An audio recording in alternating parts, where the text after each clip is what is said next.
Bonjour à tous, bienvenue pour cette deuxième session sur l'intelligence artificielle intitulée Pas de data, pas d'IA, plus de data, plus d'insights, qui sera présentée par Yann Bilissor.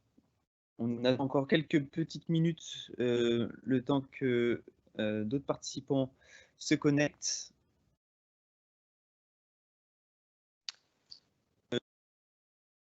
Bonjour à tous. Edouard, je ne sais pas si c'est moi, mais on t'entend très mal. D'accord.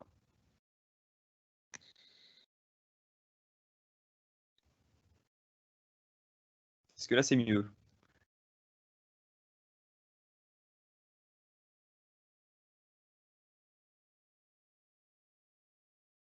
Vous m'entendez?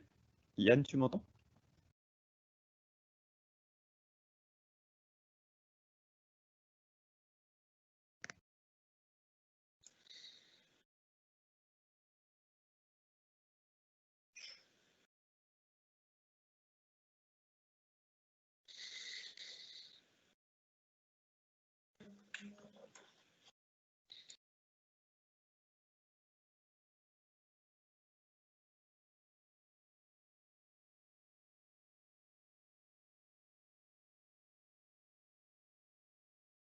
Alors, bonjour à tous.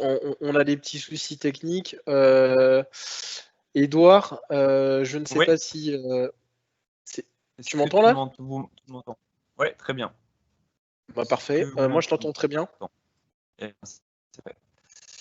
Écoute, je vais introduire doucement le temps que les dernières personnes se connectent et tu pourras Yann commencer. Donc du 25 mai au 5 juin, Microsoft France participe à Explore IA. Donc c'est une initiative qui est lancée par le collectif Impact AI. Donc c'est 2 semaines de rendez-vous online pour explorer toutes les facettes de l'intelligence artificielle. Et c'est d'ailleurs dans ce cadre-là que Selenza propose avec Microsoft 3 webinars du 27 au 29. Donc la première session était hier, la seconde est aujourd'hui et la dernière sera demain. Donc tout ça sur les mêmes créneaux horaires, 11h, 12h30. Le format est assez simple, c'est une heure de Yann Bilissor et une demi-heure de questions-réponses. N'hésitez pas à poser vos questions sur le chat. Pour plus de simplicité, tout le monde est muté. Alors, Les je micros pense qu'on t'a perdu, ça coupe un tout petit peu. Si vous pouvez confirmer via le chat que vous avez bien écouté, que ça coupe pas pour vous, ça serait bien. Vous avez un petit chat juste à droite.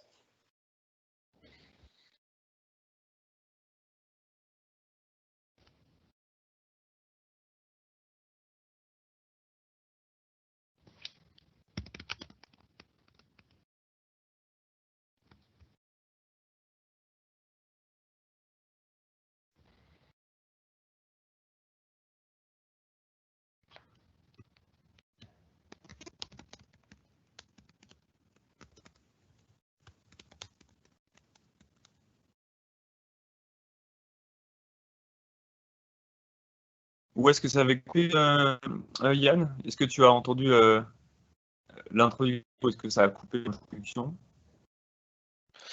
Bah, en fait, là, ça coupe toujours un tout petit peu. On t'a entendu toute la partie présentation de l'initiative Microsoft, notamment avec Exploria. Mais vers la fin, en tout cas, moi, j'ai pas tout entendu. Je ne sais pas si vous pouvez confirmer via le chat que vous avez les mêmes soucis que moi, pour ceux qui nous écoutent. Moi, je t'entends très bien. Je disais juste que le format était simple, c'était 1 heure de talk de Yann, et puis une demi-heure de questions-réponses via le chat. C'est bon, tout le monde entend, c'est parfait. Eh bien Yann, je te laisse commencer alors.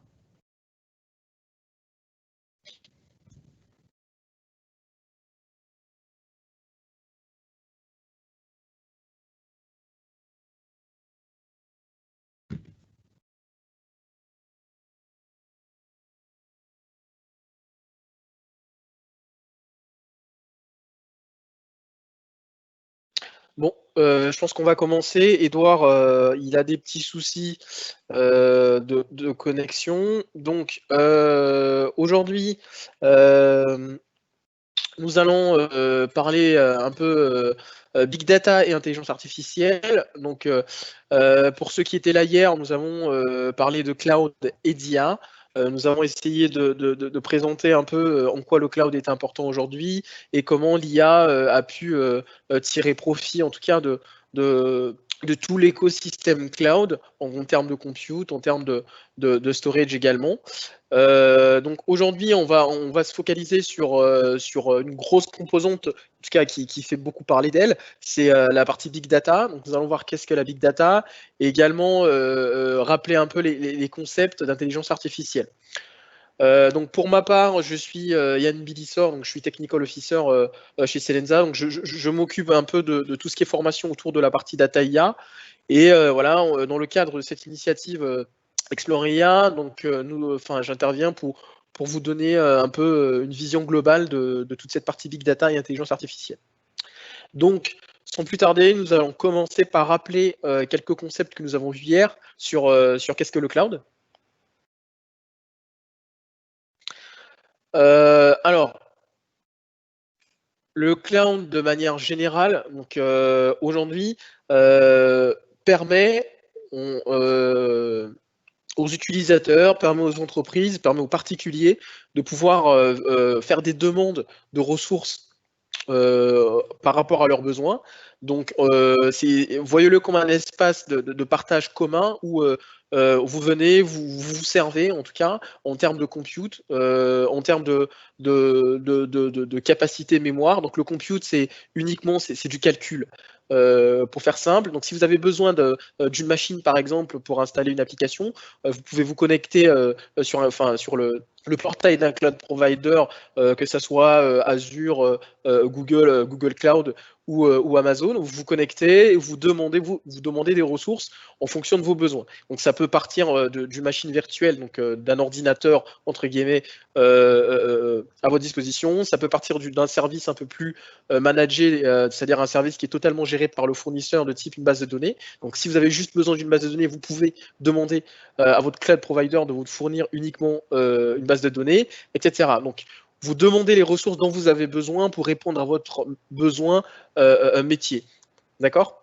Et donc, aujourd'hui, en fait, tous les fournisseurs cloud permettent d'avoir, certains en tout cas, facilitent, on va dire, la transition vers un monde où les ressources ne sont plus, la nécessité de ressources n'est plus une contrainte. Et voilà, et finalement permet aux particuliers, permet aux entreprises, permet aux porteurs de projets de se focaliser uniquement sur ce qui a réellement de la valeur, c'est-à-dire l'application. Donc l'application, c'est soit le produit ou service que vous fournissez à vos clients. Donc le cloud fournit, je le rappelle, on l'a vu hier, certains avantages, notamment ce qu'on appelle la haute disponibilité. Donc, qu'est-ce que la haute disponibilité? C'est le fait aujourd'hui que si vous voulez délivrer un service, une application par exemple, que votre application soit toujours disponible, même s'il y a un problème, par exemple en Europe. Donc, vous déployez votre application sur du multi-région. Vous, en tant que porteur de projet, vous déployez votre application dans un cloud public de type Azure, Google Cloud ou Amazon. Et en fait, automatiquement, votre application est géoredondée. C'est-à-dire que votre application, elle est déployée dans multi-régions. Ce qui fait que si une région est down, s'il y a un problème dans une région, et votre application, elle continue toujours de fonctionner. Donc, c'est ce qu'on appelle un peu la haute disponibilité. Le deuxième avantage qu'on trouve aussi avec tout ce qui est cloud computing, c'est les notions de scalabilité. Donc, la scalabilité, c'est la mise à l'échelle. Entre guillemets, ça veut dire quoi? Ça veut dire que si vous avez besoin au départ d'une seule ressource ou d'une ressource, par exemple d'un ordinateur, enfin d'une machine virtuelle avec une certaine capacité, parce que votre besoin à cet instant-là, il n'était pas gourmand en termes de ressources, vous pouvez monter progressivement en puissance parce que le marché a changé, parce que vous êtes en période de forte demande. Je prends un exemple tout simple. Pendant les fêtes de Noël, on a un pic de consommation qui est très élevé et donc vous pouvez booster vos ressources de calcul, donc vos ressources de compute, à la demande. Et passé cette période-là, vous pouvez baisser progressivement la charge et donc payer de moins en moins. Donc c'est vraiment vous qui définissez quels sont les critères, quelles sont les ressources dont vous avez besoin pour pouvoir livrer votre service. Il y a aussi cette notion d'agilité. Pourquoi on est agile? Mais parce que finalement, vous êtes libre de faire ce que vous voulez. Le process, il n'est pas figé. Vous n'avez pas de contraintes en termes de, ressources. Théoriquement, on est limite, enfin, on n'est pas limité. Vous pouvez provisionner autant de ressources que vous avez besoin, du moment que vous êtes conscient, en tout cas, qu'il va falloir les payer. Donc, voilà, en termes de liberté, vous êtes très libre sur ce que vous pouvez faire dans le cloud. Et effectivement, il y a ces notions de faute tolérance et de disaster recovery. Alors, le disaster recovery, c'est une notion qui rejoint un peu la haute disponibilité en quelque sorte.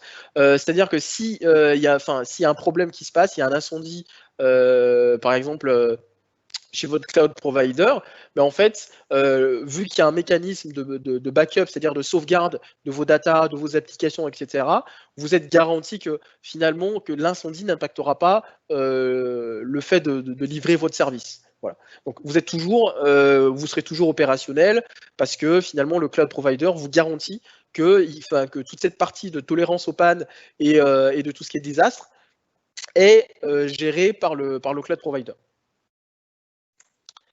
Donc, pour rappeler un peu ce qui est la mise à l'échelle ou le scaling, il y a deux types de mise à l'échelle dans le cloud. On a le scale-out, la mise à l'échelle horizontale, c'est-à-dire on multiplie le nombre d'instances. Un exemple tout simple, au départ, vous avez besoin d'un seul service, enfin d'une seule application pour votre site e-commerce. Donc, c'est une petite application parce que vous n'avez pas beaucoup de demandes. Et en fait, pendant les périodes de fête où vous avez des pics de charge assez élevés, vous décidez de multiplier le nombre d'instances pour pouvoir absorber la charge, pour que votre site ne tombe pas, par exemple. Parce que vous avez beaucoup plus de clients qui passent des commandes. Et donc, vous pouvez multiplier le nombre d'instances et même les géorodandés selon le marché que vous visez. Par exemple, vous pouvez avoir des instances d'applications en Europe, des instances d'applications aux États-Unis, des instances d'applications en Afrique, etc. Donc, ça vous permet de pouvoir définir une politique, en tout cas de mise à l'échelle, qui est assez, on est très agile. Hein, vous êtes maître, en tout cas, de vos ressources. Et aussi une mise à l'échelle, ce qu'on appelle une mise à l'échelle verticale, donc du scaling up, qui permet au lieu de multiplier le nombre d'instances, de pouvoir uniquement booster les capacités d'une seule machine. Donc par exemple, si vous avez un serveur qui a 2 gigas de mémoire, vous pouvez décider, parce que vous en avez besoin, parce que votre application consomme de plus en plus de mémoire, de passer de 2 gigas à 10 gigas par exemple. Voilà. Donc, et cela se fait, c'est configurable directement sur la plateforme du cloud provider. Donc on est très agile, on est responsable de ses choix en tout cas, et voilà, on s'adapte un peu en fonction du besoin. Et donc, on est effectivement sur un modèle dit de consommation, c'est-à-dire que vous payez uniquement ce que vous consommez. Voilà. Donc, si vous avez des ressources qui ne sont pas utilisées, bah, vous ne payez pas pour. Alors, ça dépend, enfin, il y a toujours des spécificités en fonction du cloud provider sur le fait de réserver, par exemple, des machines, et même si vous ne les utilisez pas, mais vous payez quand même la réservation. Mais voilà, en tout cas, de manière générale, on est sur un modèle on est sur un modèle à la consommation. Et donc, vous payez uniquement ce que vous consommez. Donc, ce qui vous permet de réduire drastiquement, en tout cas, les coûts liés à un service ou un produit que vous livrez. Alors, en termes de modèle cloud, donc tout ça, c'est des concepts qui reviennent souvent. On a vu, on a présenté ces concepts hier, donc je vais aller assez rapidement. Les cloud providers fournissent 3 types de modèles. On a ce qu'on appelle du IaaS, donc de l'infrastructure as a service. C'est le niveau le plus bas en termes de contrôle. Vous avez en tout cas, via ce type de modèle, la possibilité de gérer vous-même toute l'infrastructure. Qu'est-ce qu'on entend par infrastructure? Toutes les machines virtuelles, c'est-à-dire que tous les, en gros, entre guillemets, les ordinateurs que vous provisionnez dans le cloud, vous avez le contrôle là-dessus. Vous pouvez installer les applications que vous voulez, vous avez la responsabilité de faire des mises à jour, vous pouvez configurer toute la partie réseau, par exemple, donc choisir quelle est la plage d'adresse IP à utiliser, est-ce qu'on la met dans un réseau privé, etc. Donc vous avez le contrôle. C'est un mode qui est souvent utilisé lorsqu'on fait de l'hybridation, c'est-à-dire que par exemple on a un réseau qui n'est pas dans le cloud, on a une partie de notre réseau qui est on-prem, c'est-à-dire qui est sur site, en local, et on veut connecter notre réseau en local avec des ressources cloud. Donc là, on passe sur, en général, on fait du IaaS parce qu'on a plus de contrôle, on peut configurer manuellement la connectivité réseau. En mode pass, on a un peu moins de contrôle, mais par contre, on se repose sur le fournisseur cloud pour toute la partie infrastructure. C'est-à-dire que c'est le fournisseur cloud qui s'assure que toutes les ressources physiques sont toujours up, etc. etc. Vous concentrez uniquement sur ce qui a de la valeur, c'est-à-dire l'application, sur ce que vous déployez sur cette plateforme. D'accord? Donc, en termes de customer engagement, c'est-à-dire en termes de vous, l'effort que vous avez à faire, l'effort est moindre comparé au mode IaaS. Donc, voilà. Donc, si vous voyez la comparaison, on est entre 44 et 11%. Donc, c'est deux. Et en mode SaaS, en fait, donc ça, c'est un mode que j'appelle clé en main, c'est-à-dire que vous avez besoin de rien faire. Tout ce que vous faisiez, enfin, vous consommez uniquement le service final. Par exemple, lorsque vous utilisez votre client de messagerie, Gmail par exemple ou Outlook, vous souciez pas de savoir sur quel serveur cela est déployé, est-ce que les mises à jour ont été faites, etc. Vous, ce qui vous importe, c'est de consommer le service final, c'est-à-dire lire vos mails, pouvoir envoyer des mails, organiser des réunions, etc. Donc là, on est vraiment dans un mode SaaS. Donc ces trois modèles sont fournis en général par tous les cloud providers en fonction, donc c'est à vous de choisir quel est le modèle en tout cas qui correspond le mieux à votre besoin. Donc c'est ce que je disais tout à l'heure, sur les trois modèles, donc on a plus de contrôle sur la partie IaaS. Par contre, ça demande un customer engagement qui est assez élevé, c'est-à-dire ça vous demande un peu plus d'efforts en termes de configuration, en termes de mise en place. Et on a un mode SaaS où c'est un mode plutôt clé en main, où voilà, vous avez un service final qui est prêt à la consommation et vous consommez directement ce service. Et entre les deux, on a le mode pass qui est un mode assez privilégié parce que finalement, nous, enfin, en tant que porteur de projet et fournisseur de services, on se concentre uniquement sur ce qui a de la valeur pour nous, la valeur business, c'est-à-dire l'application qu'on veut déployer ou qu'on veut partager à nos clients. Donc voilà un peu les trois modèles qu'on retrouve chez tous les fournisseurs cloud.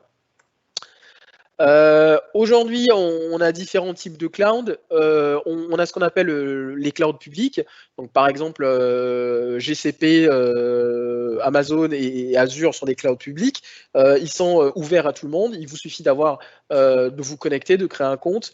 Et voilà, vous pouvez profiter de manière universelle aux ressources, en tout cas exposées par les cloud providers. Vous avez ce qu'on appelle les clouds privés. Par exemple, OVH en est un, vous pouvez monter votre data center et connecter des ressources et le rendre privé. La vraie différence, c'est que dans le cloud public, en fait, tous on partage des mêmes ressources matérielles, c'est-à-dire qu'on est tous sur les mêmes serveurs, sur les mêmes machines, et en fait, donc voilà, on est cloisonné de manière virtuelle sur ces machines-là, mais finalement, on les partage tous. Dans le cloud privé, c'est un peu différent. Voilà, chaque utilisateur, il a ses ressources matérielles qui sont potentiellement allouées, il a des contrats particuliers, etc. Et le cloud hybride, c'est un peu un mix entre les deux. Donc voilà, j'ai passé très rapidement la partie cloud parce que hier nous avons, voilà, on s'était un peu attardé là-dessus, on a vu quelques concepts. Je voulais vous rappeler un peu ces concepts-là parce qu'on en aura besoin pour comprendre un peu pourquoi on parle de big data et pourquoi aujourd'hui tout ce qui tourne autour de la big data est vraiment quelque chose d'important. Et comment on arrive à tirer puissance, en effet, de cette big data, mais notamment grâce au cloud. Parce que le cloud, aujourd'hui, nous permet d'avoir beaucoup plus de ressources en termes de calcul. On est capable de faire beaucoup plus de calculs. On a des super calculateurs. On n'a pas besoin d'acheter un ordinateur à la maison pour pouvoir faire des grosses analyses. Et donc, le cloud nous permet de démarrer très rapidement, en quelques minutes, d'avoir des ressources à disposition pour répondre à notre besoin. Donc, on va parler un peu de big data. Le big data, c'est un sujet assez intéressant. C'est très intéressant. Certains le confondent, c'est-à-dire que le définissent littéralement comme étant une grosse volumétrie, mais ce n'est pas que ça. Quand on parle de big data, certes, il y a des problèmes on essaie de résoudre des problèmes de volumétrie, on a des grosses volumétries à analyser, mais il y a d'autres aspects, en tout cas, il y a d'autres problèmes qui sont associés à tout ce qui tourne autour du big data, qui ne sont pas forcément liés à la volumétrie. Donc, ce qu'on essaie de résoudre avec ce qu'on appelle le big data réellement, c'est cette capacité à pouvoir collecter des sources de données de différentes provenances. On peut à la fois, par exemple, collecter des données structurées, c'est-à-dire, par exemple, une table de base de données de produits ou de clients. On peut à la fois collecter des tweets sur Twitter. On peut à la fois connecter des images sur Instagram, etc. On essaie de regrouper, de collecter toutes les sources de données, de pouvoir les manipuler, pouvoir comprendre qu'est-ce qui se passe, faire des analyses et tout ça pour pouvoir toujours optimiser le service qu'on fournit à nos clients. Donc, il y a plusieurs sujets autour de tout ce qui est big data. On va voir ça, mais de manière conceptuelle, la différence entre, en tout cas, ce qu'on faisait avant, donc là, tout ce qui était base de données relationnelle, comme on l'a connu avec du SQL, etc., et aujourd'hui, ce qu'on parle de big data, se situe en fait, on va dire, en 3 niveaux. Il y a 3 niveaux de différence. Premièrement, au niveau data. Au niveau data, on n'est plus sur des structures forcément relationnelles. On n'a pas forcément besoin de travailler sur un serveur MySQL, par exemple. On n'a pas besoin. On n'est pas toujours sur ces mêmes problématiques de normalisation de data, etc., etc. Bien sûr, c'est assez important, mais en fait, on s'ouvre à d'autres perspectives en disant finalement mes données elles sont pas forcément structurées. Ça peut être des images, ça peut être du son, ça peut être du texte, etc. Ça peut être un fichier PDF, et donc on se donne la liberté de collecter beaucoup plus de données, de variété, en tout cas de grande variété. Et à partir de ça, on se dit, voilà, on pourra faire des choses intéressantes qui sont des analyses qui représentent au mieux, en tout cas, le service qu'on essaie de livrer. Et aussi, en fait, ce qui est intéressant, c'est que avec l'avènement du big data, on est capable de lancer des phases d'expérimentation qui sont beaucoup plus larges. Par exemple, on parle beaucoup d'intelligence artificielle, mais l'intelligence artificielle aujourd'hui n'est rendue possible que parce qu'on arrive à capturer une quantité de données qui est assez intéressante et donc qui ouvre des nouvelles possibilités. Que ce qu'on ne pouvait pas faire avant. Pourquoi? Parce qu'avant, on avait des contraintes. Non seulement on n'avait pas certes les ressources matérielles pour le faire, mais parce qu'on était sur des systèmes un peu classiques où la donnée elle était relationnelle, on avait du mal à traiter tout ce qui était texte non structuré, on avait du mal à traiter, à faire des analyses sur les images par exemple. Et le fait aujourd'hui qu'on puisse les stocker de manière rationnelle et pouvoir les analyser, ça apporte de la vraie valeur ajoutée et ça permet à d'autres projets de R&D de pouvoir émerger et de fournir une vraie valeur ajoutée aux services ou aux produits qu'on livre à nos utilisateurs finaux. Donc, de manière conceptuelle, les challenges associés à tout ce qui est big data, c'est vraiment de déterminer à partir de votre écosystème, que ce soit une entreprise ou même vous en tant que particulier, de déterminer à partir de toutes les sources de data qui vous sont possibles, pouvoir tirer de la vraie valeur là-dessus, pouvoir faire des analyses de masse. Et qui dit analyse de masse dit en fait ressources associées. Donc comment faire une analyse de masse sur toutes ces données, de quelle capacité matérielle a-t-on besoin pour pouvoir faire ces analyses. Et une fois qu'on a fait ces analyses, comment on peut les intégrer à notre système, en tout cas, à l'existant. Par exemple, si vous fournissez un site, un service de vente en ligne, vous avez besoin d'analyser les comportements de vos utilisateurs. Et en fait, pour analyser les comportements de vos utilisateurs, vous avez besoin de capturer les données. Par exemple, quand l'utilisateur se connecte à votre site, quels sont les produits qu'il regarde souvent, quelles sont les pages qu'il visite souvent, etc. Et par exemple, si vous vous connectez sur les sites de type Amazon, vous avez des recommandations qui sont tout le temps faites sur la base de ce que d'autres utilisateurs auraient potentiellement fait. Donc, ces analyses-là sont capturées en temps réel lorsque vous vous promenez sur ces portails, sur ces sites web.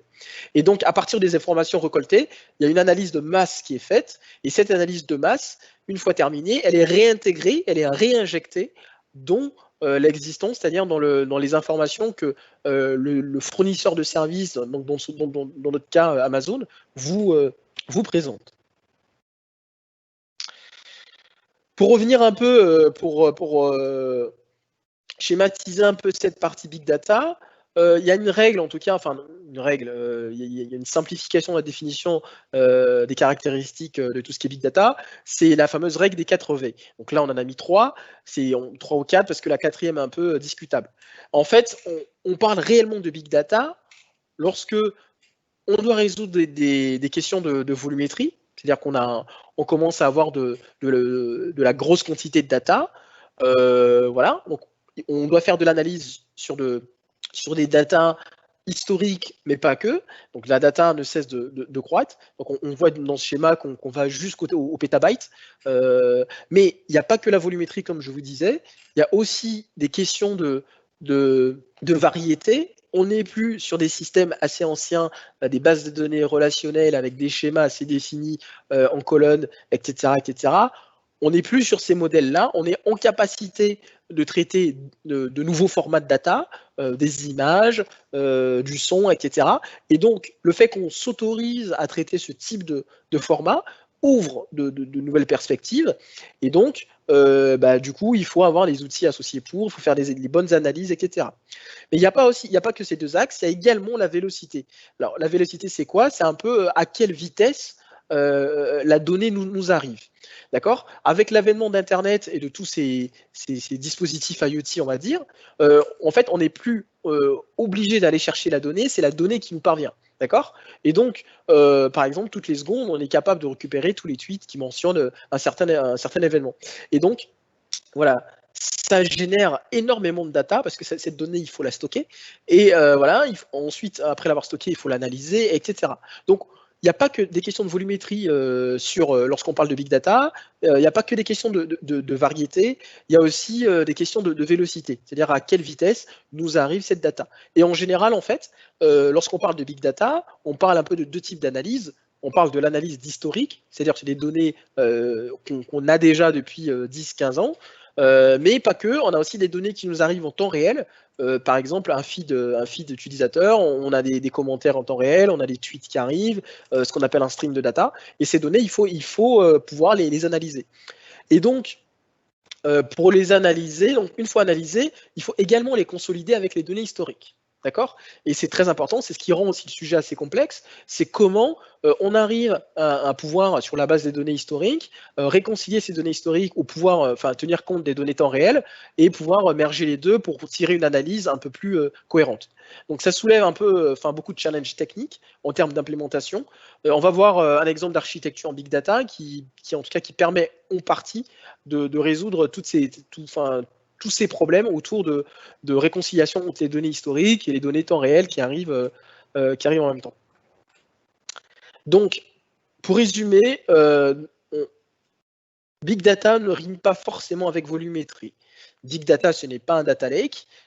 Pour définir un peu ce qu'est un data lake, aujourd'hui dans les entreprises on parle beaucoup de data lake, de mettre en place un data lake. Un data lake, en fait, comme son nom l'indique, c'est un lac de données, c'est un espace où les données ne cessent d'arriver, On stocke alors pour quasiment tout et n'importe quoi. On met en fait toutes les sources de données qui sont référencées dans l'entreprise ou toutes les sources de données que vous avez besoin pour votre projet personnel, vous les déversiez dans un data lake. Ensuite, les porteurs de projets, par exemple vos équipes R&D, ceux qui font de la recherche, ils pourront se servir de dans ce data lake pour pouvoir sélectionner les sources de données qui sont pertinentes à des fins d'analyse.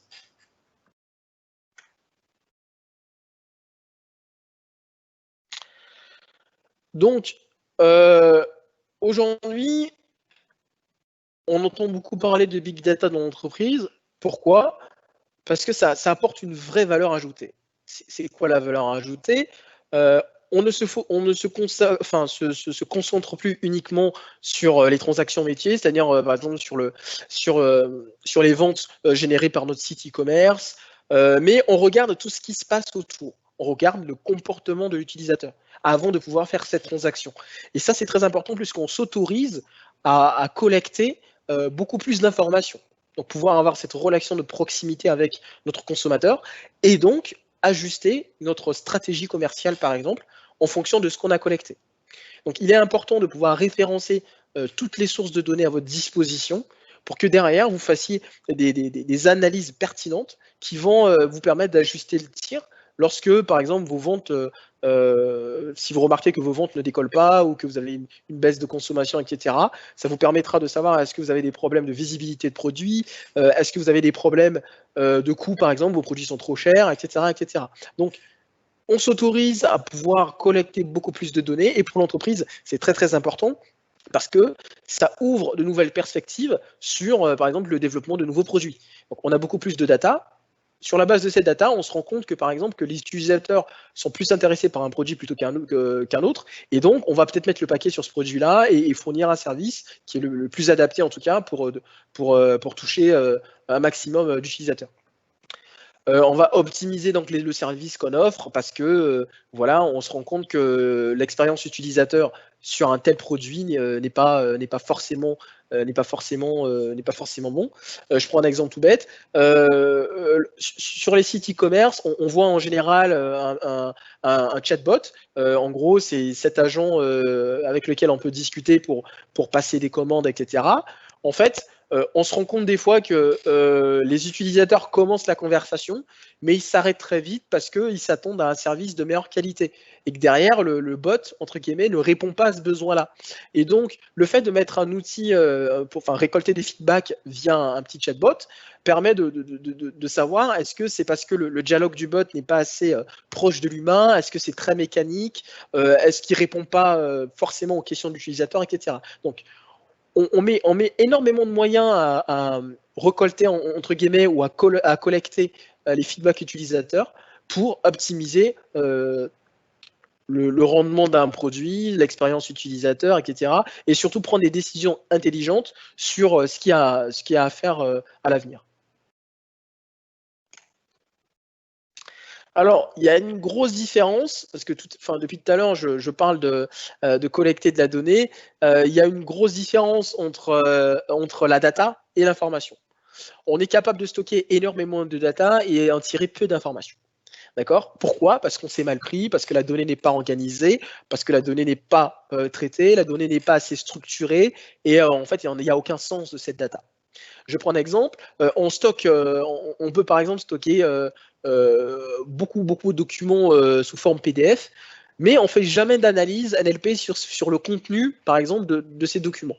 On n'extrait pas le texte qui est contenu dans ces documents, on n'essaie pas de comprendre le sens, on les stocke uniquement. Il n'y a aucune analyse qui est faite là-dedans. Donc, on a de la donnée, mais finalement, on n'a pas d'information, parce qu'on ne l'a pas traitée. D'accord? Et aujourd'hui, il y a une grosse différence parce que on le voit souvent, il y a certaines entreprises qui se disent on a des téras et des térabytes de data, certes, mais finalement, ces térabytes de data ne sont pas exploités. Comme ils ne sont pas exploités, on n'a pas d'informations. Et derrière, en fait, tous les projets qui ont besoin d'informations pour pouvoir innover, en fait, ils ne peuvent pas. Parce que, voilà, on ne s'est pas bien organisé, on s'est mal pris en tout cas pour pouvoir tirer de l'information de cette donnée. Et donc c'est un travail à faire lorsqu'on construit des plateformes big data de pouvoir dire comment j'organise ma data, comment je la traite, quelles sont les données structurées, etc. etc. Donc, je parle beaucoup depuis tout à l'heure de données structurées versus données non structurées. Alors, donc les données, pour rappel, hein, les données structurées, donc c'est des formes un peu plus classiques, des données qu'on a l'habitude de voir. C'est par exemple des tables SQL qui sont organisées en ligne colonne. Ça peut être des fichiers CSV, c'est des données structurées. Donc, les data scientists aujourd'hui, ils utilisent beaucoup ces fichiers plats pour faire des analyses. Voilà. Et on a ce qu'on appelle des données non structurées, donc des PDF, des fichiers audio, des fichiers vidéo, des feeds sur les réseaux sociaux, etc. Donc, on doit être en capacité de réconcilier les deux et à partir de ces deux sources de data, de pouvoir tirer de la valeur. Et pour vous donner un petit exemple, voilà, c'est ce que je disais tout à l'heure sur les données structurées et non structurées.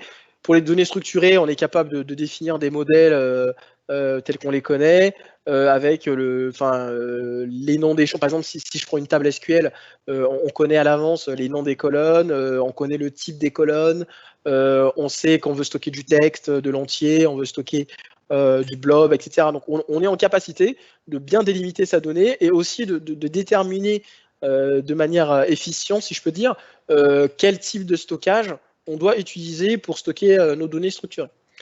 Dans le monde un peu de la donnée non structurée, c'est un peu plus complexe. On a des outils pour stocker de la data, mais finalement, on a besoin de tâches supplémentaires pour pouvoir les nettoyer, pour pouvoir les traiter, pour pouvoir tirer de l'information de cette donnée. Donc c'est un peu ce que je disais tout à l'heure. Lorsqu'on a des données structurées, on sait exactement ce qu'on veut et on connaît les supports en tout cas à notre disposition pour pouvoir les mettre en place. Donc voici un exemple en fait d'architecture big data qu'on rencontre souvent dans le monde de l'entreprise. Donc ce que je vous disais, c'est que par exemple dans ce cas-là, c'est un exemple.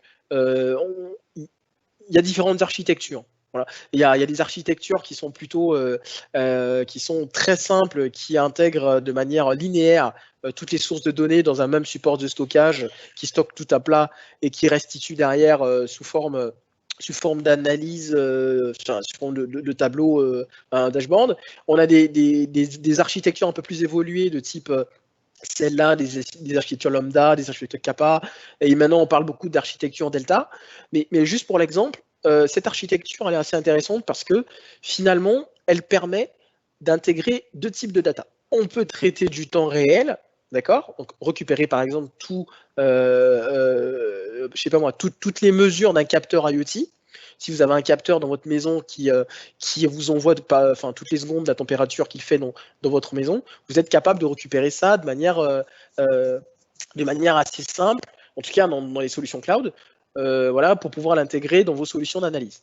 Mais vous êtes aussi capable de récupérer par exemple des gros fichiers, des fichiers historiques de sources différentes. Par exemple, si vous avez un provider particulier, ce provider peut stocker des données d'une journée entière et pouvait intégrer ces journées-là de manière, donc des données historiques, de manière continue aussi, donc par jour. Donc vous avez la possibilité de traiter à la fois des données historiques et des données en stream, d'accord?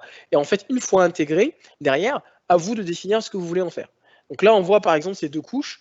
On a une première couche qui intègre des données via un hub d'événements, et on a également une couche un peu plus directe qui fait du stockage. Il n'y a pas d'étape intermédiaire, on fait directement du stockage. Donc on stocke par exemple dans un data lake, et une fois qu'on a stocké les images dans le data lake, on est capable de lancer derrière des traitements via par exemple des solutions adaptées de type Spark ou autre, et par exemple faire du machine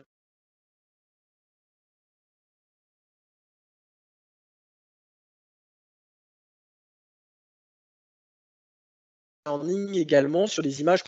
Et voilà.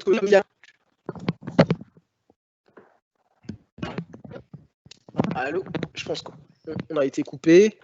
Désolé, on a des petits soucis techniques.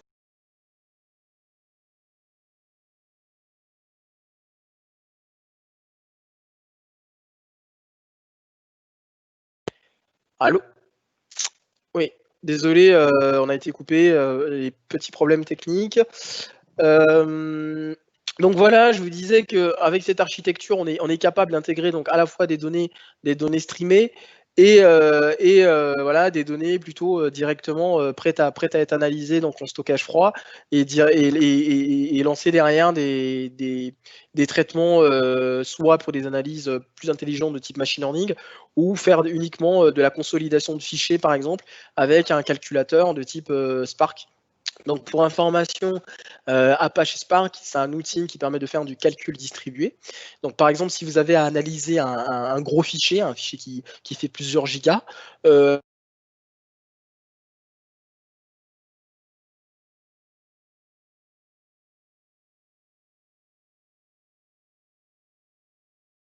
l'architecture Spark vous permet de découper en petits morceaux.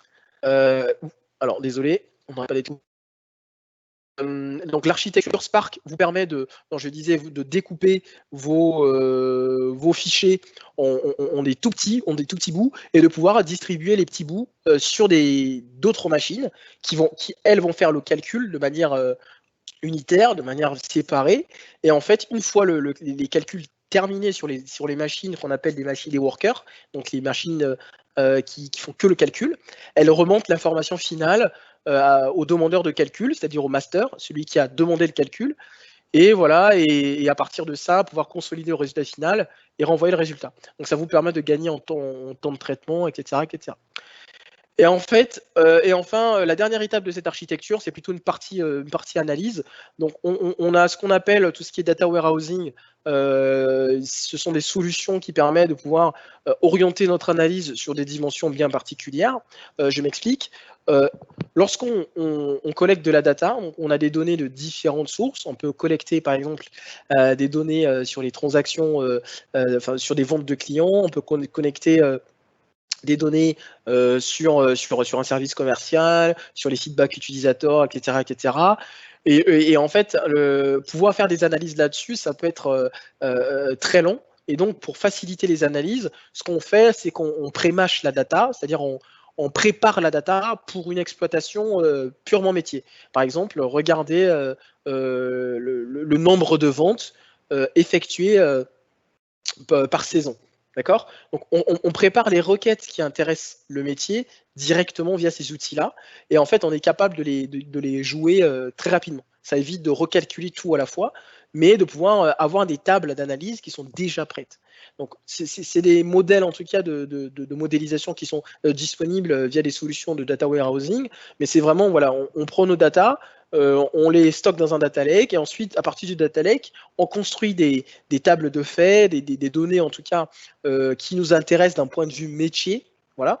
Et une fois qu'on qui nous intéresse d'un point de vue métier, on est capable de lancer des analyses.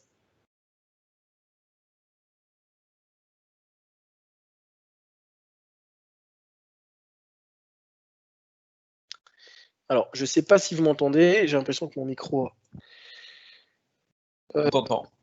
Ok, parfait. Du coup, et en fait, ce qui se passe, c'est que toute cette architecture, donc là, on voit un process un peu linéaire, c'est-à-dire qu'on a des data sources, donc des sources de données qui poussent de la data dans nos différents composants, donc composants de stockage, dans nos composants d'analyse de stream, de flux, dans nos composants machine learning, etc.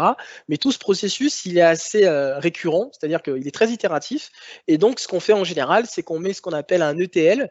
Un ETL, c'est un composant qui permet de faire donc, de l'extract. ETL, ça veut dire extract, transform, load. Ça veut dire qu'on prend de la donnée brute, on la nettoie, on dégage toutes les informations, enfin toutes les informations qui ne sont pas pertinentes, et ensuite on peut la rendre exploitable directement par le métier. Et donc ça, c'est un processus qui est assez répétitif, et en général on met un ETL qui permet de programmer des tâches, par exemple toutes les fins de journée, on est capable de recalculer quelles sont les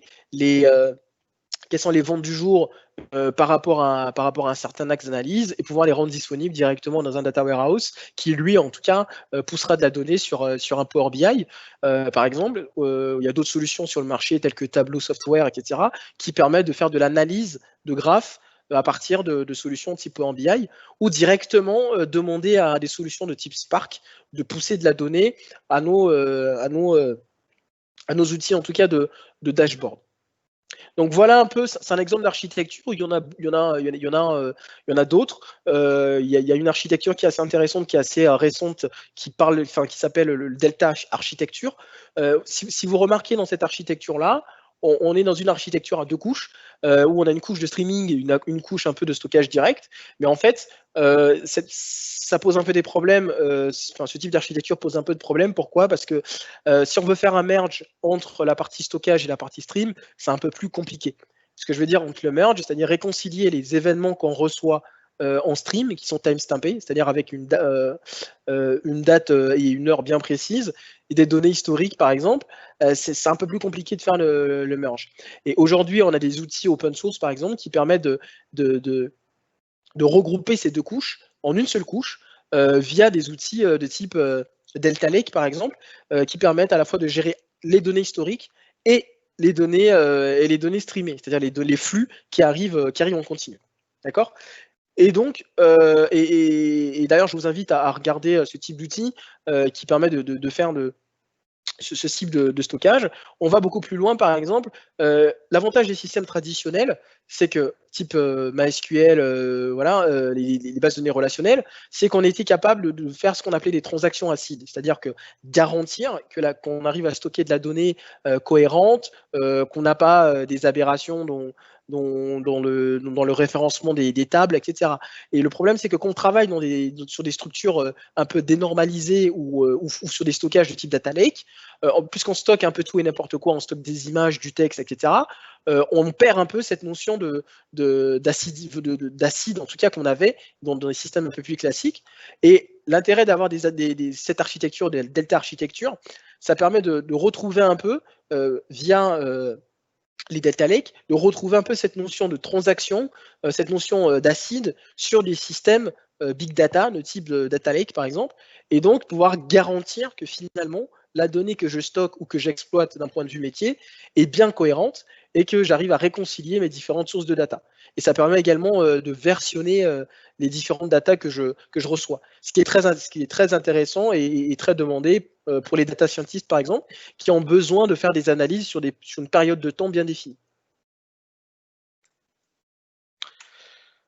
Donc le data warehousing, je vous l'ai présenté, voilà, il permet de pouvoir gérer via un ETL et effectivement de pouvoir préparer un peu ces requêtes d'analyse à partir de différentes sources de données. Donc on a différentes sources de données, on est capable de pouvoir piocher dans les différentes sources ce qui nous intéresse, les informations qui nous intéressent pour construire des dimensions d'analyse qui sont utiles au métier. Pour terminer cette partie Big Data, j'aimerais juste vous présenter un peu aujourd'hui les profils un peu qui tournent autour de la data. On a des profils de data ingénieurs. Donc les data ingénieurs, c'est ceux qui montent ces plateformes data, donc ceux qui permettent de référencer toutes les sources de données disponibles pour l'entreprise. Et à partir de ces sources de données, construire des pipelines, donc construire des chemins par lesquels vont transiter les data. Donc ça, c'est par exemple prendre tous les tweets qui mentionnent IA, et à partir de ces tweets, voir un peu un sentiment, faire une analyse de sentiment, voir si c'est un tweet positif ou négatif, et stocker le résultat dans une base de données quelconque. Donc, ils construisent un peu tous ces pipelines-là, ils mettent en place des mécanismes d'analyse bien évidemment en relation avec toute l'équipe, ce qu'on appelle les downstream, donc ceux qui consomment la data, donc les data scientists, les projets BI, etc. Donc ils sont responsables de toute la partie data platform et gouvernance associée. On a aussi donc les profils data scientists. En fait, c'est un peu les consommateurs finaux c'est un peu ce qu'on appelle ce que je vous disais, les downstream, ceux qui récupèrent toutes les datas qui sont stockées dans le data lake et voilà, font des analyses à partir de ces datas pour lancer de nouveaux projets, pour améliorer un service existant, pour comprendre des tendances, etc. Donc c'est vraiment, il y a un travail qui est très étroit entre les data ingénieurs et les data scientists, qui permet en tout cas de pouvoir tirer profit de la plateforme data qu'on est en train de construire.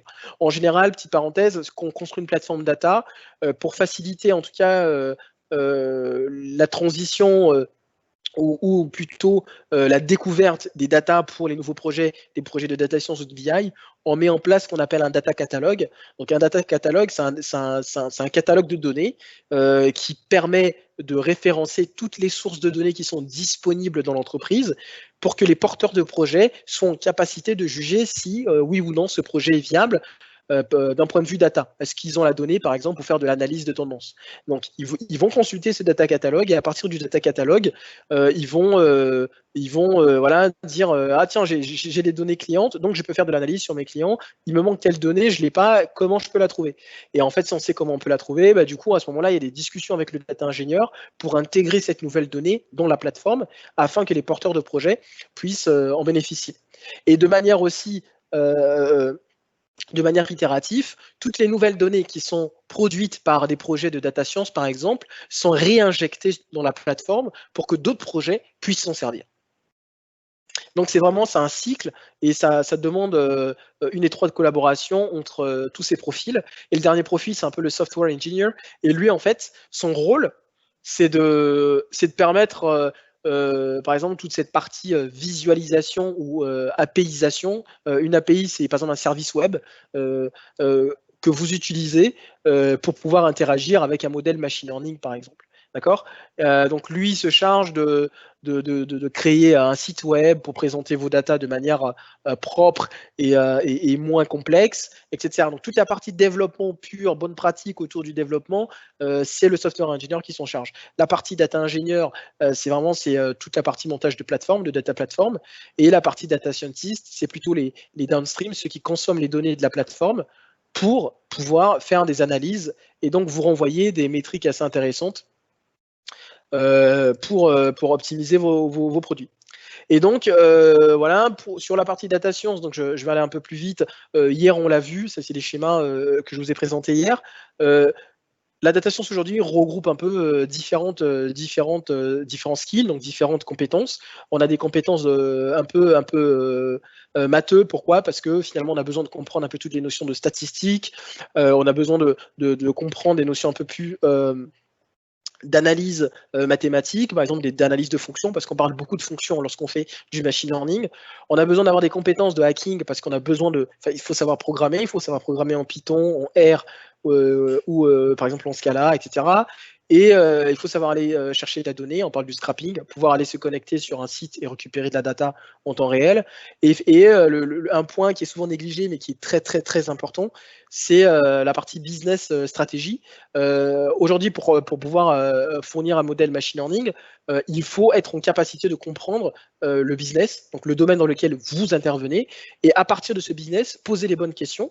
Et une fois que vous avez posé les bonnes questions, vous pouvez en fait passer à la phase d'implémentation parce que vous avez compris ce dont a réellement besoin le business. Et donc, c'est très important de pouvoir s'imprégner du contexte opérationnel dans lequel vous êtes pour pouvoir fournir une solution technique la plus appropriée. Donc, alors dans cette dernière partie, je vais rappeler quelques concepts sur l'intelligence artificielle avant de vous faire quelques démos. On a vu, pour résumer, le cloud. Donc, en quoi le cloud est important à cause du self-service. Vous avez besoin d'une ressource, vous allez vous servir. Vous avez besoin d'une machine, vous prenez la machine. Enfin, vous déclarez en tout cas quelle machine vous avez besoin et vous provisionnez. Vous avez besoin de monter en puissance, vous pouvez monter en puissance, etc. On a vu également que grâce au cloud, on est capable de faire en tout cas une analyse approfondie de nos datas. Pourquoi? Parce qu'on a de la capacité de calcul. Donc, on peut lancer des analyses sur des sources de données complètement différentes et de formes différentes. On peut intégrer des données à grande vitesse, donc avoir des données par exemple temps réel, etc. Parce qu'on n'a pas besoin d'avoir forcément de la compétence, on a des outils qui nous permettent de le faire. Et la dernière composante, c'est la partie intelligence artificielle. Une fois qu'on a monté cette plateforme Big Data, d'accord, qu'est-ce qu'on en fait? On peut lancer des analyses sur nos datas. Donc pour ce faire, je vais vous présenter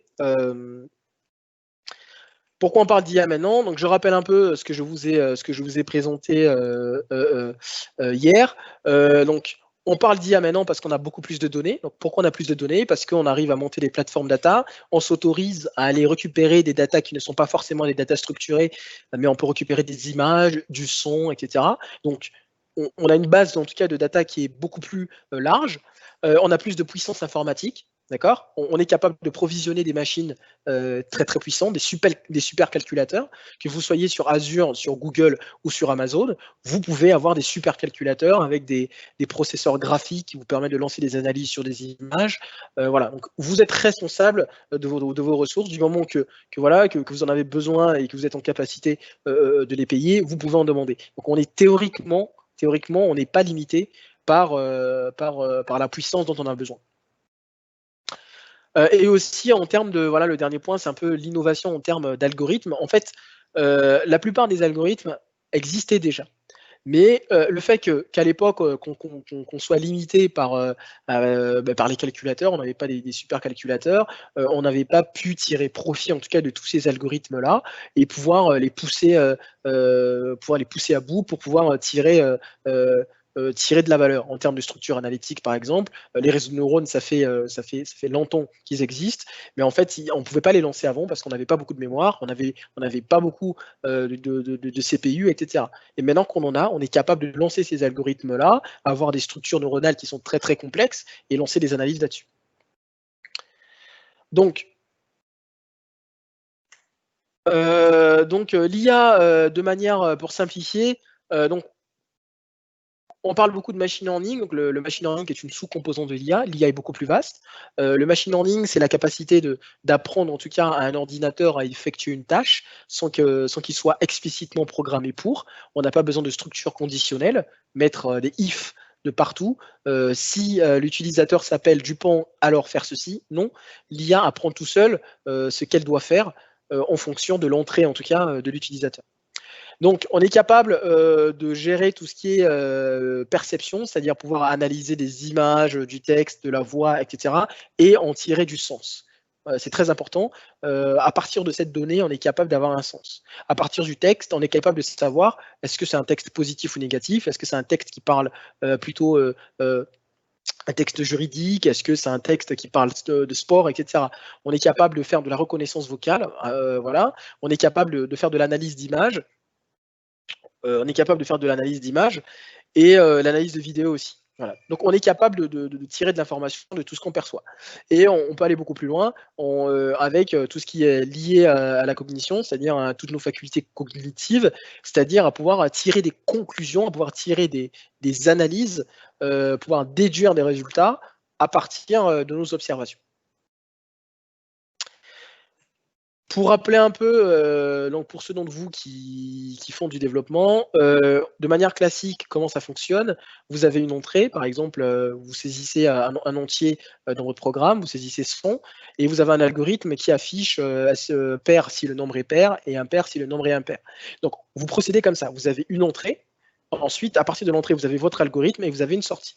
Avec une IA, c'est différent. Le mode, il est inversé. Ce qu'on fait, c'est que on donne à notre programme l'entrée et la sortie attendue. Et c'est à lui de trouver l'algorithme. Donc, il va déterminer quel est le meilleur algorithme pour pouvoir reproduire cette entrée et la sortie, de manière sans pour autant parcuriser le résultat, bien sûr. D'accord? Donc, c'est un mode de fonctionnement qui est différent. L'algorithme apprend des entrées-sorties. Donc, par exemple, en entrée, on peut lui donner une image de chien et on lui dit que cette image correspond à un chien. Et lui, il apprend tout seul à savoir comment j'associe cette image à ce label, c'est-à-dire au chien. Donc, un modèle, pour simplifier, pour aller très rapidement, parce qu'on n'a plus beaucoup de temps, c'est en fait, c'est à partir de cette donnée, apprendre d'une fonction. Une fonction, pour faire simple, c'est un ensemble de poids pour déduire, en tout cas, à partir de cette donnée, l'information dont on a besoin. On est capable de faire de l'apprentissage automatique, c'est-à-dire pouvoir, à partir de ces algorithmes-là, adapter les poids de notre fonction pour pouvoir généraliser, c'est-à-dire que lors de notre phase d'apprentissage, on nous a donné certaines images, mais lors de la phase de production ou ce qu'on appelle la phase d'inférence, on va tester notre modèle avec des images, par exemple, qu'il n'a pas encore vues. Et donc, on est capable de pouvoir apprendre automatiquement, de réajuster les poids, etc. et d'évaluer notre modèle. Et en termes d'outillage, aujourd'hui sur le marché, il y a 2 langages qui reviennent souvent. On parle beaucoup de Python et de R. Donc, Python est largement utilisé parce qu'il y a une grosse communauté qui soutient en tout cas l'initiative. On a beaucoup de bibliothèques open source qui sont utilisées, notamment scikit-learn, TensorFlow, PyTorch, Keras, etc. Donc c'est des outils qui vous permettent aujourd'hui de vous lancer dans l'intelligence artificielle sans pour autant être un expert ou avoir un PhD.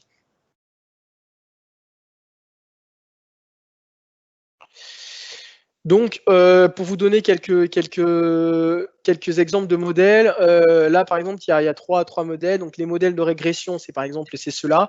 On essaie de prédire une variable continue, par exemple, le prix d'une voiture. Donc, le problème se résout à trouver une droite entre ces différents points pour pouvoir prédire. On a des problèmes de classification où on donne, là on est plutôt sur des problématiques de deep learning, on donne une image en entrée, on essaie de prédire est-ce que c'est un chien, un chat ou un tigre, et donc en sortie on a une probabilité qui nous dit est-ce que c'est un chien, un chat ou un tigre, et on a des problématiques, donc sur les 2 premiers cas, on est dans un cas de ce qu'on appelle le machine learning supervisé, c'est-à-dire qu'on donne la réponse à l'IA pour pouvoir ajuster le tir.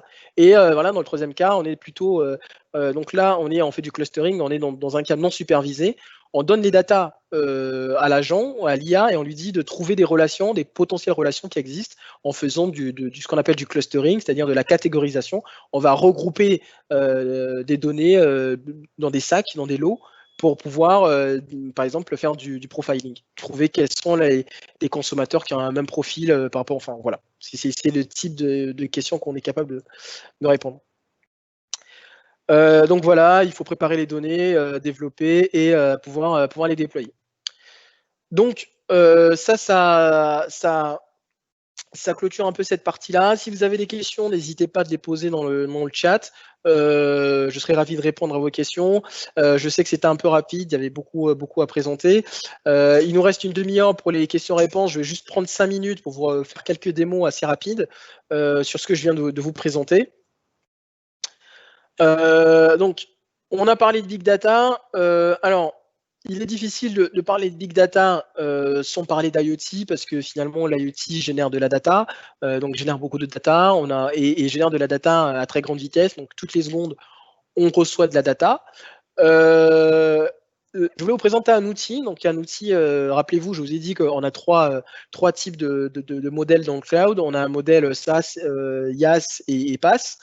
Ça, c'est un outil plutôt SaaS, donc, qui me permet de connecter mes périphériques IoT, que ce soit en entreprise, chez moi ou peu importe, et de pouvoir construire une interface de pilotage de mes dispositifs IoT. Donc la IoT pour Internet des objets. Donc un capteur si vous avez un capteur chez vous et que vous voulez savoir quelle est la température qu'il fait chez vous, pouvoir ajuster à distance, etc., vous pouvez le faire. Si vous êtes en entreprise, par exemple, et vous voulez vous êtes une entreprise de livraison, par exemple, et vous voulez suivre en temps réel vos livreurs, vous pouvez le faire via cet outil, qui est un outil, donc ça c'est un exemple, un outil Microsoft qui s'appelle IoT Central. Il y a d'autres, vous pouvez construire cet outil également sur Google ou sur Amazon. Mais voilà, ça vous permet de pouvoir lancer très rapidement, connecter très rapidement vos périphériques IoT. Donc là, j'ai créé une petite solution sur laquelle j'ai connecté des capteurs virtuels, c'est des capteurs simulés. Vous pouvez voir que par exemple, j'arrive à récupérer en temps réel la consommation énergétique de la maison, etc. J'ai le statut des connexions, j'ai des informations sur mes précédentes lectures, j'ai le minimum voltage, le maximum, etc. Je peux lancer des actions sur mes dispositifs, donc je peux activer une mesure, je peux désactiver, je peux reconnecter, je peux lancer une mise à jour sur un capteur directement via cette interface-là. Donc, c'est des outils qui sont aujourd'hui possibles grâce au cloud et donc qui nous permettent de lancer des analyses, pouvoir nous concentrer sur ce qui a de la valeur, comme je l'ai dit encore une fois, sur ce qui a de la valeur, c'est-à-dire l'application métier. Donc ça, c'est un exemple. Je vous laisse vous pouvez aller regarder par vous-même, faire des simulations. Vous pouvez par exemple gérer un groupe d'appareils, vous pouvez mettre des règles d'alerting. Par exemple, si vous avez un capteur de température qui a atteint un certain niveau, pouvoir automatiquement contacter un service support pour pouvoir aller regarder, etc. Donc tout ça est automatisé et ça vous permet d'aller très très très vite dans votre mise en place. Vous avez également des outils de reconnaissance vocale qui vous permettent de pouvoir transcrire. Alors, vous pouvez faire de la reconnaissance vocale et et l'inverse, donc du speech to text et du text to speech.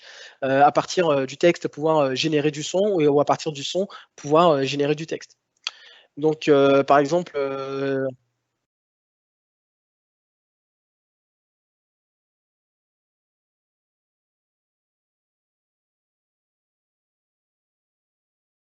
donc, je ne sais pas si vous avez entendu. Donc là, c'est un exemple où à partir du texte, on est capable de générer, donc de faire du text to speech, pouvoir générer du son à partir du texte et sans avoir de compétences très très poussées sur le sujet. On utilise un service cloud qui existe et qui permet en tout cas de faire ce genre d'analyse. Donc ça, c'est une solution Microsoft. On a également une solution Google qui existe. Vous pouvez aller tester. C'est des solutions qui marchent plutôt bien. Donc vous pouvez, la solution Google, elle est quasiment similaire. Vous sélectionnez la langue qui vous intéresse et vous poussez un fichier, il fait l'analyse. Vous avez un autre service que je voulais vous présenter, c'est un service d'NLP où en fait, il s'appelle LUIS. Donc ce service vous permet de pouvoir, donc LUIS pour Language Understanding System, c'est un service qui vous permet de pouvoir comprendre ce que l'utilisateur veut vous dire, mais de manière textuelle, c'est-à-dire comprendre le langage humain. Donc, vous avez ce qu'on appelle des notions d'attention. Donc, vous définissez des intentions, par exemple, acheter une maison, vendre une voiture, etc., etc., etc. Et à partir de ces intentions-là, vous pouvez déclencher des actions, vous, au niveau applicatif. Par exemple, si vous créez un chatbot, le chatbot, il va collecter les inputs de l'utilisateur, donc les entrées. Donc l'utilisateur va lui dire je recherche une télévision Samsung. Et à partir de cette entrée, il est capable de détecter que l'intention, c'est une recherche de télévision, c'est une recherche. L'utilisateur fait une recherche. Et à partir de cette recherche, il va pouvoir capturer des entités. Par exemple, il recherche quoi? Il recherche une télévision de quelle marque? Une marque Samsung. Donc, à partir de l'intention, on arrive à comprendre ce que veut l'utilisateur et derrière, lui proposer un contenu adapté. Et toute cette partie NLP, elle est gérée par le cloud provider et vous avez juste en fait à lui donner quelques exemples de phrases qui vous intéressent. Donc, le service, il s'appelle LUIS. Et donc, je vous invite fortement à aller regarder. Donc là, l'exemple que je vous montrais, c'est un bot qui permet de faire du diagnostic de plantes. On lui donne en entrée, donc pour vous montrer, on lui donne quelques phrases d'exemples sur quelles sont les potentielles phrases que pourront envoyer des utilisateurs. Et à partir de ces phrases, on lui dit quelles sont les entités. Par exemple, là, on voit feuille, c'est un membre, tacheté, c'est une marque, etc. Et à partir de ça, il va tout seul pouvoir gérer tout ce qui est synonyme, gérer tout ce qui est composition, etc., etc. Donc, je peux faire un test.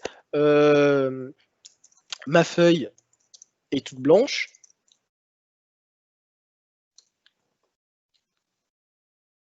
Et donc là, je peux regarder le résultat.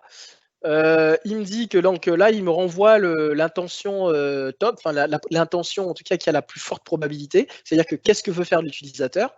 Donc l'utilisateur veut trouver un diagnostic, c'est Find Diagnostic, et voici les entités qu'il a trouvées. Il a trouvé donc dans la phrase de l'utilisateur, ma feuille est toute blanche. Il a trouvé un membre, c'est la feuille. Ensuite, il a vu qu'il y avait un verbe est. Il s'est un peu trompé sur le StainMaker. Ça, on peut le corriger, notamment en regardant la probabilité que ça soit un StainMaker. Et il me dit il y a aussi une entité couleur, donc blanche, c'est une couleur. Donc à partir de ces informations-là, moi je peux aller regarder dans ma base de données quel diagnostic je peux apporter à une plante qui a des feuilles toutes blanches. Parce que j'ai l'information et mon modèle machine learning, mon modèle NLP a pu comprendre ce que veut l'utilisateur. Et enfin, donc là, c'est un outil qui s'appelle Custom Vision qui permet de faire de la classification et de la détection d'objets sur des images. Je vous l'ai présenté hier, donc il est assez simple. Tout ce que vous avez à faire, c'est pouvoir uploader des images. Donc vous rajoutez des images. Donc là, je rajoute une image. À partir de l'image, je peux la taguer, d'accord? Donc je peux dire, donc je vais prendre, je peux dire que par exemple, cette image, c'est un muffin, d'accord?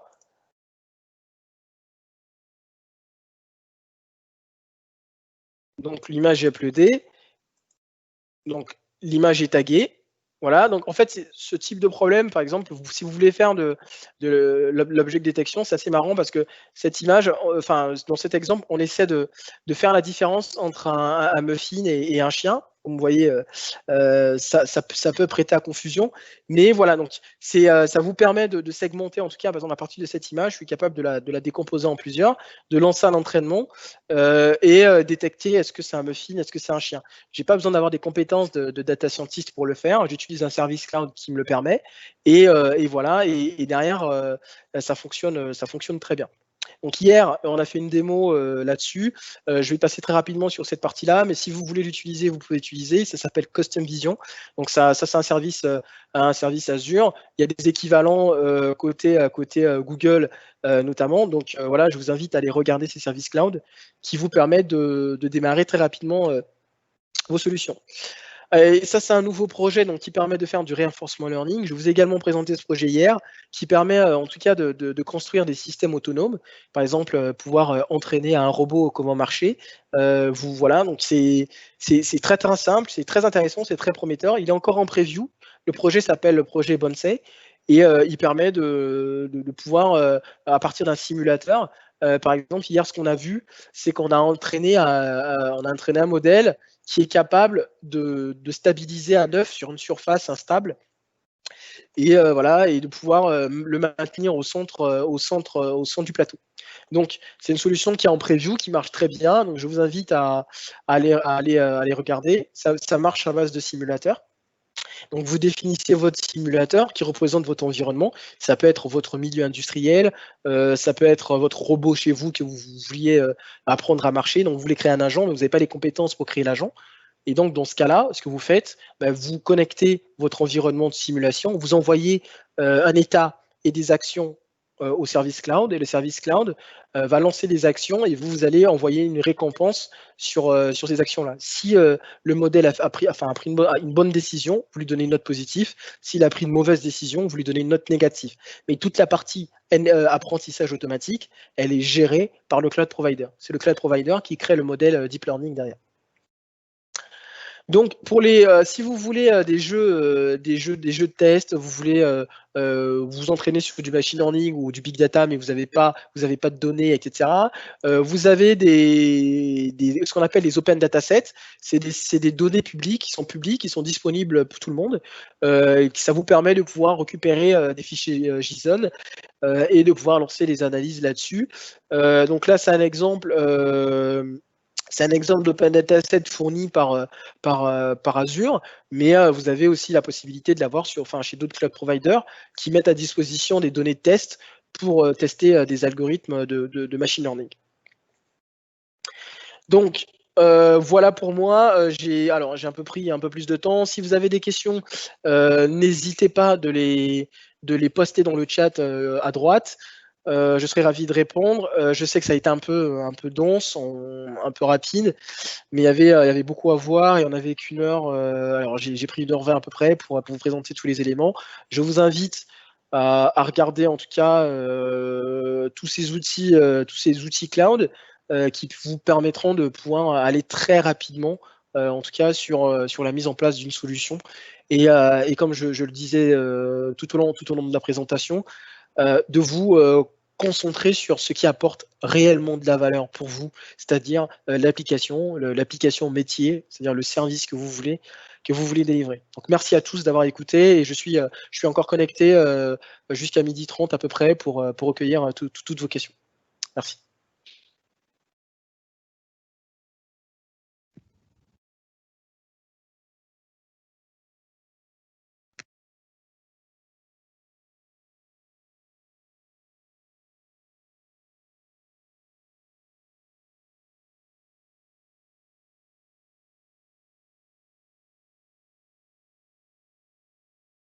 Il y a quelques questions, Yann, sur le chat. Est-ce que tu y as peut-être déjà répondu lors de ton intervention?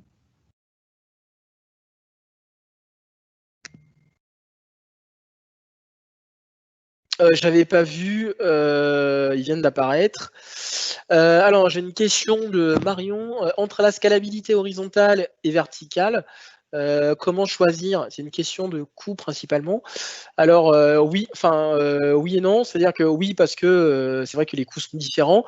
Mais par exemple, si vous voulez, je prends un exemple, si vous voulez vous analyser un gros fichier, par exemple, si vous voulez aller beaucoup plus vite, il est conseillé en tout cas aussi de pouvoir répartir vos calculs sur différents, si vous prenez par exemple du scale out, c'est-à-dire de différentes instances, ça vous garantit que par exemple si une instance tombe en panne, si une machine ne marche plus, et votre process il continue de fonctionner.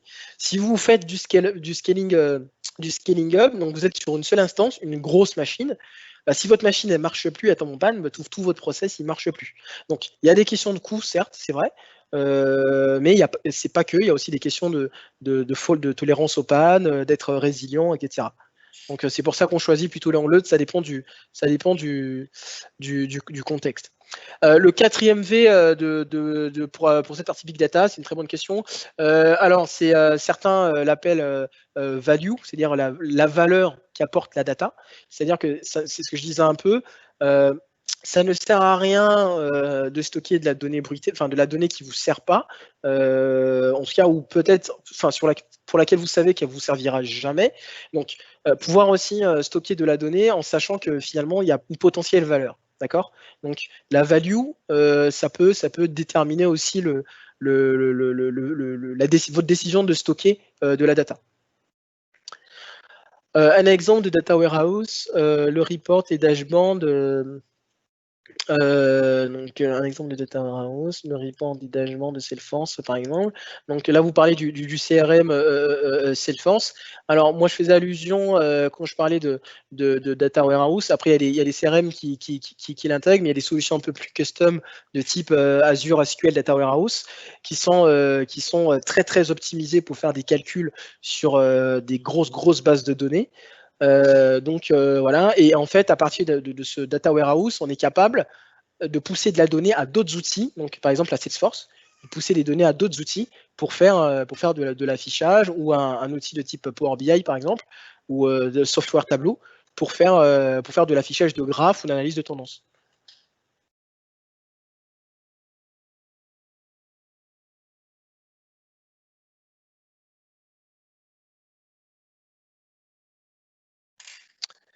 Donc j'espère avoir répondu à vos questions. Je ne sais pas si vous avez d'autres questions.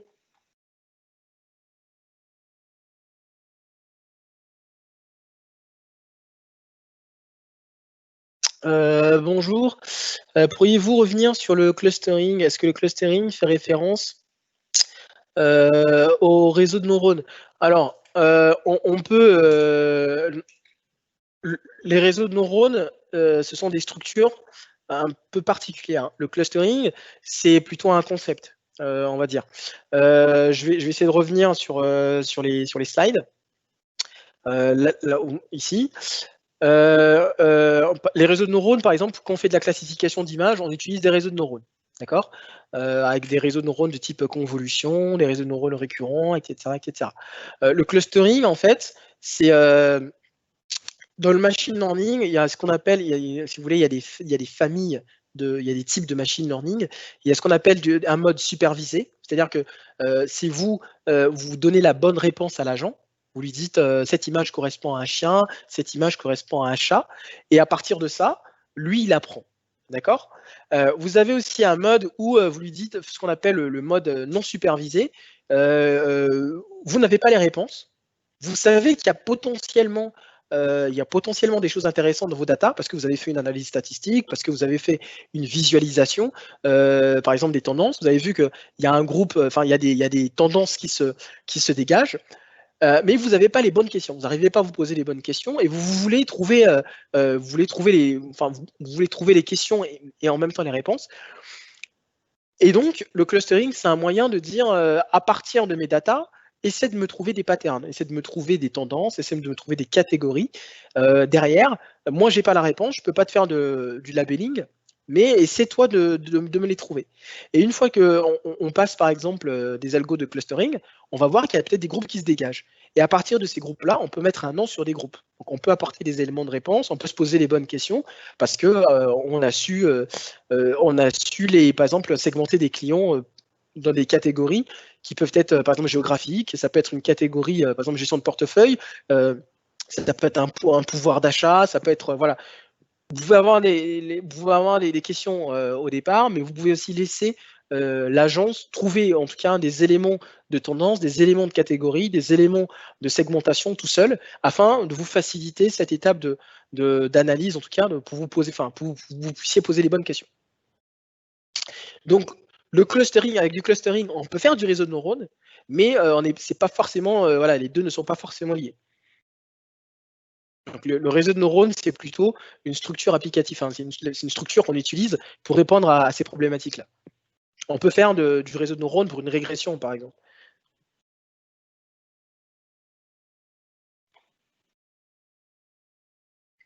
Donc, je ne sais pas si j'ai répondu à votre question.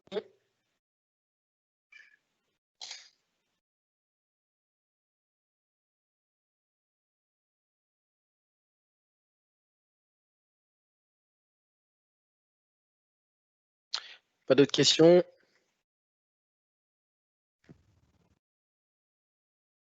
Écoutez, s'il n'y a pas d'autres questions, je vous propose de conclure cette mini-session.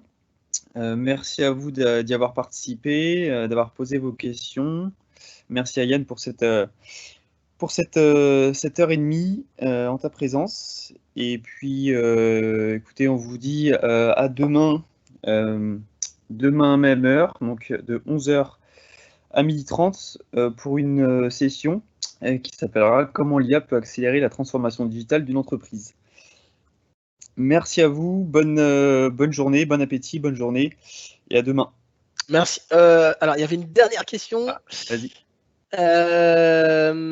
Marion, est-ce que le clustering ne sonne pas la mort de l'analyse statistique comme outil de prise à décision pour une entreprise? Non, je dirais pas ça. Je dirais qu'ils sont complémentaires.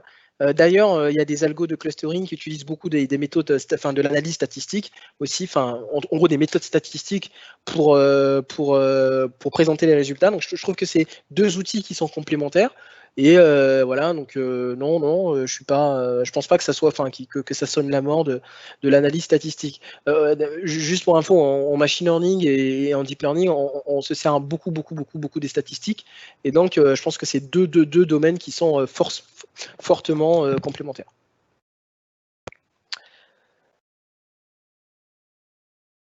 Désolé, Edouard, je t'ai coupé. Il n'y a pas de souci. Il n'y a pas de souci. S'il n'y a pas d'autres questions, on s'arrête là. Je vous laisse encore une petite minute éventuellement, si vous le souhaitez, pour poser des dernières questions. Et puis sinon, on vous dira à demain.